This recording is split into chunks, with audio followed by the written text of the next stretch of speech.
La question qui vient à l'esprit est pourquoi dégraisser une maquette avant? Là, je vous montre le contenu d'une armoire qui contient du matériel pour peindre un mur et le plafond. Et vous remarquerez la boîte de Saint-Marc qui s'appelle dans le milieu professionnel l'oxydrine. Et avant de peindre un mur, il faut le dégraisser. C'est absolument nécessaire. Sinon, la peinture peut cloquer, se fissurer et se détacher. Donc, le dégraissage d'un mur est fondamental. Comme vous le constatez, j'ai peint le mur de cette chambre il y a plus de 2 ans et comme vous voyez, tout est impeccable. J'ai peint le mur, le plafond, il n'y a pas une trace de fissure. Donc le dégraissage est fondamental pour peindre un mur. Mais il n'y a pas que dans le milieu de la peinture sur les murs et le plafond que l'on doit utiliser le dégraissage. Par exemple, en milieu médical, pour qu'un pansement, des fois des pansements complexes, adhèrent bien sur la peau, il faut dégraisser la peau avant. Généralement, on utilise de l'alcool à 70 degrés. L'autre produit est un peu plus fort, mais comme vous voyez, ce dégraissage est important. Donc, comme on va peindre cette maquette, elle ne fait pas exception. C'est comme les murs, c'est comme pour les pansements adhésifs sur la peau. Il faut dégraisser pour que la peinture tienne et adhère bien à la maquette. Donc, c'est important. Bon, maintenant, certaines personnes se passent de ce dégraissage. Ça peut arriver que la peinture tienne. Maintenant, tout dépend de la marque de la maquette. Il est donc préférable de dégraisser parce que certaines personnes ont eu des surprises. En enlevant par exemple des masques, ils ont enlevé la peinture avec, etc. Donc, dans tous les cas, il est préférable de dégraisser. Dégraisser, il y aura 3 types de dégraissage. Là, j'ai préparé 2 bassines pour le moment. Mais avant d'aborder ces 3 types de dégraissage, il y a des personnes qui dégraissent la grappe. Et d'autres personnes qui ne dégraissent pas la grappe, mais qui dégraissent une fois que la maquette est montée. Parce qu'ils se disent, on va mettre des traces de doigts dessus, ça va être gras à nouveau, etc. Donc c'est pas la peine que je nettoie la grappe dès le départ. En fait, ce qu'il faut se dire, c'est que on peut faire un premier dégraissage, parce que tout simplement, la maquette contient du produit de démoulage à base de silicone ou de cire. Donc ce premier dégraissage de la grappe va enlever tout ce produit graisseux. Après, on peut monter la maquette. Et une fois qu'on monte la maquette, on peut faire un deuxième dégraissage pour enlever les traces de doigts qu'on a mis dessus.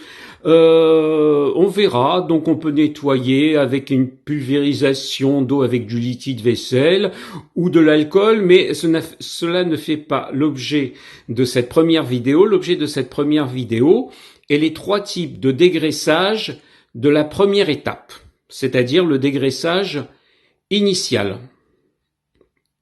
Avant de parler des 3 types de dégraissage, une recommandation: pour dégraisser, n'utilisez jamais le lavabo et le robinet, car sur une grappe, il y a des pièces fragiles qui peuvent, à la suite de l'action du jet du robinet, les faire tomber dans le siphon et vous aurez des pièces manquantes qui seront parties dans la canalisation. C'est pour ça qu'il est préférable d'utiliser des bassines. Donc, pour le dégraissage initial, on a 3 types de dégraissage. Là, comme vous voyez, j'ai rempli 2 bassines d'eau tiède et j'ai du liquide vaisselle. On avait conclu que le meilleur, pour le moment, que le meilleur dégraissant était le liquide vaisselle. Je fais référence à la vidéo que j'avais fait sur tous les produits que certains maquettistes utilisaient pour le dégraissage. On met de l'eau tiède, c'est du plastique. Pour la température, c'est très simple. Dans ma une autre précédente vidéo, J'avais dit que la température de fusion du polystyrène était de transition vitreuse du polystyrène était de 95 degrés où il devient caoutchouteux. À 120 degrés, il devient pâteux et à 150 degrés, il fusionne, c'est-à-dire il commence à devenir un peu liquide. Et à 400 degrés, il s'auto-enflamme. Donc, vous prenez tout simplement de l'eau tiède du robinet, qui vous brûle pas les doigts, et ça suffira amplement. Voilà. Donc sur ces deux bassines, je vais remplir une première avec du liquide vaisselle, voilà. Et je vais devoir la touiller pour homogénéiser le liquide vaisselle dans l'eau tiède. Donc voilà ce que je fais. Donc on a une bassine d'eau tiède avec du liquide vaisselle et une bassine d'eau tiède contenant de l'eau claire qui va servir au rinçage. Donc, comme je l'ai dit, il y a trois types de dégraissage. Le premier type de dégraissage est le dégraissage passif. On laisse tremper sa grappe dans de l'eau tiède, tout simplement, et on attend une partie de la journée que le produit du liquide vaisselle agisse, ainsi que l'eau tiède. Voilà. Donc, action chimique et thermique du dégraissage. On laisse une partie de la journée. Après une partie de la journée, on prend la grappe, on la trempe dans de l'eau claire, dans la deuxième bassine où il y a de l'eau claire. Voilà. Pour que ce soit bien rincé, qu'on évacue bien le liquide vaisselle. On prend la grappe et on la laisse sécher. Surtout, ne pas frotter avec du sopalin. Comme je vous ai dit, il y a un produit de démoulage dessus, que ce soit à base de silicone ou à base de cire. Et en frottant avec du sopalin, on écraserait ce produit sur la maquette, ce qui serait pas judicieux par la suite. Donc on laisse sécher. Et normalement, tout s'évapore. Le produit de démoulage qui reste s'évapore en même temps, comme le silicone, etc. Maintenant, nous allons aborder le deuxième type de dégraissage, le semi-actif, qui est parfois le seul dégraissage utilisé par certains maquettistes. Donc, on prend la grappe. Comme dans le dégraissage passif, on la prend dans la bassine avec de l'eau tiède et du liquide vaisselle, mais là, on va faire une agitation mécanique. Donc on agite la grappe. Moi, le mieux, c'est de rester 10 minutes. Bon, c'est pas 10 minutes, c'est pas long, mais c'est une façon de faire qui peut paraître pas forcément plus efficace, mais plus rapide que le dégraissage passif. Donc voilà, dans le dégraissage semi-actif, en plus de l'action chimique du liquide vaisselle, de l'action thermique de l'eau tiède, il y a une action mécanique. Bon, je vous passe les 10 minutes. Après les 10 minutes passées, on sort sa grappe et on la plonge dans de l'eau claire et on refait les mêmes gestes. Cette fois-ci, pas 10 minutes, c'est juste pour rincer. Voilà, c'est juste pour rincer.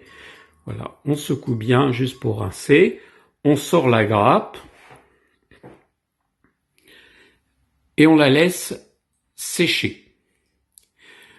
Bien sécher, hein. Moi je dirais vaut mieux laisser sécher le tout 24 heures. Si vous voulez aller plus rapidement avec un séchoir, mais faites attention à la température du séchoir.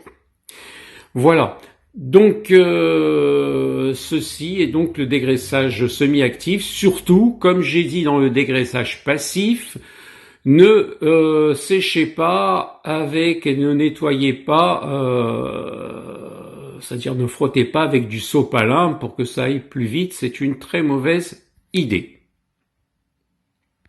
Maintenant, nous allons aborder le troisième type de dégraissage. Pour cela, nous avons besoin d'un petit verre d'eau tiède dans lequel nous allons mettre du liquide vaisselle, un instrument appelé picette, vous comprendrez son utilité, des pinceaux, ça c'est vraiment pour les grosses pièces, vraiment à déconseiller pour les petites pièces. Mais pour les grosses pièces, ces pinceaux peuvent être remplacés très utilement par une brosse à dents usagée.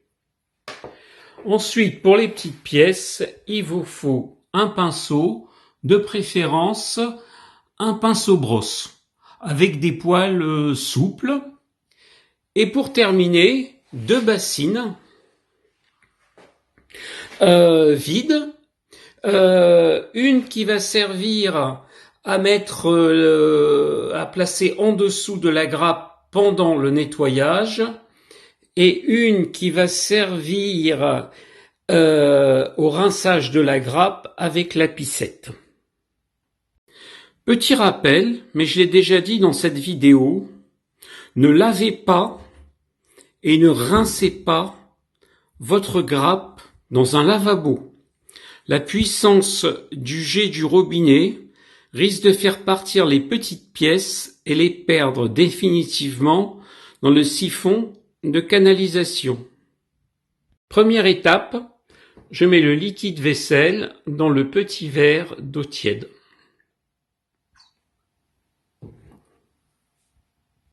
Deuxième étape, on peut utiliser un gros pinceau, pas trop gros quand même, le plonger dans le verre avec de l'eau tiède et du liquide vaisselle, se mettre au-dessus d'une bassine au cas où des pièces tomberaient et badigeonner, voilà, badigeonner avec le pinceau les pièces. Mais c'est très bien, ça c'est bien pour les grosses pièces. Pour les petites pièces, faites attention, elles peuvent tomber, hein. Mais vous pouvez faire ça avec le plus délicatement possible, hein. Voilà, c'est un premier type de nettoyage, toujours au-dessus d'une bassine vide, au cas où des pièces tomberaient. Pour les grosses pièces, on peut avoir un dégraissage plus actif, c'est-à-dire on trempe notre pinceau toujours dans le verre avec de l'eau tiède et du savon, pas notre pinceau, excusez-moi, une brosse à dents usagée, et voilà, nous voyons là une grosse pièce, et on frotte bien.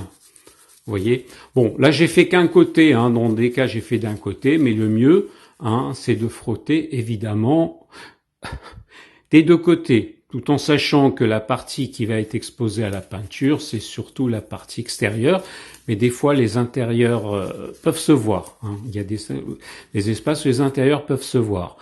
Alors faites attention, c'est un dégraissage plus actif, hein. Faites attention maintenant pour le reste. Comme vous voyez, il y a des petites pièces et la brosse à dents n'est pas trop conseillée. Elle peut faire tomber les petites pièces et surtout, elle ne va pas dans les coins et les détails. Donc, si vous avez utilisé la brosse à dents pour les grosses pièces, pour les petites pièces, je vous conseille d'utiliser un petit pinceau brosse que vous plongez évidemment dans l'eau tiède et savonneuse, hein, et vous badigeonnez les petites pièces, et là vous allez dans les détails, hein, vous allez dans les détails, vous les badigeonnez bien, voilà, vous allez dans les détails des moindres plus petites pièces, voilà, et toujours évidemment des deux côtés. Donc, finalement, ou un gros pinceau, mais bon, c'est si vous avez que ça, voilà, qui fait partie du dégraissage actif, ou une brosse à dents pour les grosses pièces, hein, ça permet, c'est un dégraissage très actif cette fois-ci, et un petit pinceau pour les petites pièces. Une fois que vous avez fait votre dégraissage actif avec un pinceau, une brosse à dents et un petit pinceau brosse, il va falloir rincer la grappe. Et pour la rincer, on va faire un rinçage actif. Et justement, l'instrument qui s'appelle une picette va remplacer avantageusement l'eau du robinet qui est plus dangereuse au-dessus d'un lavabo. Donc vous appuyez sur la picette, vous voyez, et vous rincez tout simplement. Donc vous avez l'avantage du jet d'eau de la picette. C'est très pratique, hein, c'est actif et c'est pas dangereux pour les pièces. Et vous pouvez faire ça évidemment sur toutes les pièces, les petites et les grosses. Voilà. Et après, évidemment, votre grappe, vous la laissez sécher. Et je le répète, surtout, ne frottez pas avec un sopalin pour sécher plus vite. Comme cette vidéo est pour les débutants, c'est-à-dire ceux qui n'ont pas beaucoup de moyens, je parle de moyens en tant qu'outils, qui n'ont pas un atelier spécifiquement à eux. Donc j'ai abordé les 3 types de dégraissage les plus accessibles, c'est-à-dire le passif, le semi-actif et l'actif. Il existe, mais on verra plus tard ensemble, un 4e type de dégraissage, c'est le dégraissage par ultrasons. Hein. Bon là c'est un bac à ultrasons de 6 litres, vous n'avez pas besoin de 6 litres, il y en a de 3 litres. N'allez pas en dessous, si un jour vous en achetez un. Donc c'est un autre type de dégraissage, vous voyez, on ouvre, c'est comme une friteuse à l'intérieur, voilà. Vous posez vos pièces, là vous voyez que le grillage est un peu gros, hein, mais c'est normal, c'est un bac de 6 litres, dans un bac de 3 litres c'est un peu plus fin, et il y a une bassine, hein. Cette bassine comporte un trou, dans les bacs de 3 litres il n'y a pas de trou, hein. Mais comme je vous ai dit, ce bac est vraiment si vous voulez faire plusieurs maquettes, hein. Donc on pose, on remplit, on pose les pièces dessus, avec de l'eau, ça peut être fait avec de l'eau froide et on met une goutte de liquide vaisselle et on règle, on peut même régler la température et puis on n'a plus qu'à fermer et attendre 9 minutes avec du liquide vaisselle et tout est dégraissé. Voilà. Bon, maintenant pourquoi j'ai acheté un bac de 6 litres, c'est que tout simplement plus la quantité est importante, plus la puissance en ultrasons est forte. Et d'ailleurs, on recommande de ne pas trop tasser les pièces dans les bacs à ultrasons. C'est pour ça qu'un minimum de 3 litres pour une maquette est très bien. Voilà. Certaines personnes ont acheté des bacs de 2 litres, voire de 1 litre, ont tassé les pièces et le résultat est très décevant. Donc il faut quand même qu'il y ait un espace entre les pièces. Donc avec 3 litres, vous pouvez mettre vos grappes ou éventuellement des morceaux de pièces. Et avec 6 litres, vous pouvez mettre peut-être plusieurs maquettes. Mais pour le moment, si vous en achetez un, contentez-vous de 3 litres. Mais bon, ce n'est pas tellement le sujet de cette vidéo. Ce qu'il fallait parler, surtout dans cette vidéo, c'est avec les moyens simples du bord, le dégraissage passif, semi-actif et actif. Bon, ce matériel est vraiment à utiliser si vous devenez un passionné du modélisme ou si vous faites plusieurs maquettes en même temps. Au bout de cette vidéo, on peut se demander quel type de dégraissage il faut choisir. Alors, le dégraissage passif, comme j'ai dit, il y a une action thermique de l'eau tiède et chimique du liquide vaisselle. C'est un peu long, il faut attendre un peu toute la journée, mais si vous avez le temps et vous êtes occupé à faire autre chose, cela peut se faire. Le dégraissage semi-actif est un dégraissage qui est utilisé par beaucoup de maquettistes et d'ailleurs qui n'est utilisé uniquement. Certains maquettistes préfèrent le dégraissage semi-actif au dégraissage actif. L'avantage, on rajoute au dégraissage thermique et au dégraissage chimique un dégraissage mécanique puisqu'il faut agiter la pièce 10 minutes, ensuite la rincer et puis la laisser sécher. C'est un petit peu plus rapide et ça apporte l'avantage du dégraissage mécanique supplémentaire. Maintenant, si vous voulez être absolument sûr de tout bien dégraisser et que vous y tenez à tout prix, dans ce cas-là, le dégraissage actif est fait pour vous. Donc, ou un très gros pinceau, mais je déconseille, c'est rarement fait par les maquettistes. Si vous avez que ça, utilisez-le. Sinon, la brosse à dents pour les grosses pièces et un petit pinceau brosse pour les petites pièces. Et dans tous les cas, tout cela se fait avec des bassines. Et puis j'ai parlé du quatrième type de dégraissage, mais c'était facultatif, hein, c'était juste pour vous montrer qu'il y avait un autre type de dégraissage. C'est par l'eau tiède, le liquide vaisselle et le bac à ultrasons. Je reviens sur les motifs du dégraissage, j'en avais parlé au début de ma vidéo, mais là j'ai trouvé un exemple. Voilà des figurines que j'ai fait il y a très longtemps. Quand je dis figurines, il s'agit de micro-figurines, hein. Vous voyez la taille de ces figurines par rapport à mes doigts, c'est vraiment je sais pas si on peut parler de figurines parce que les figurines ont quand même une certaine taille. Donc vous voyez, j'ai peint, hein, voilà, tout est peint, mais très finement. Hein, j'ai dû vraiment utiliser une loupe hein, pour peindre tout cela. Donc ici, il s'agit d'un char de l'Égypte antique. Voilà, vous avez même des soldats de l'Égypte antique. Voilà. Alors, on remarque tout de suite quelque chose. Hein, par exemple, j'ai peint aussi un sarcophage de l'Égypte antique. Comme vous voyez, il faut un pinceau très fin et beaucoup de patience. Hein. C'est pas vraiment des figurines, hein, c'est des micro-figurines.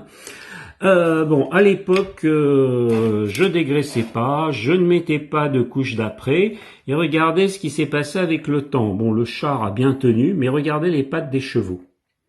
Hein, ici, les chevaux sont noirs. Eh ben, la peinture est partie.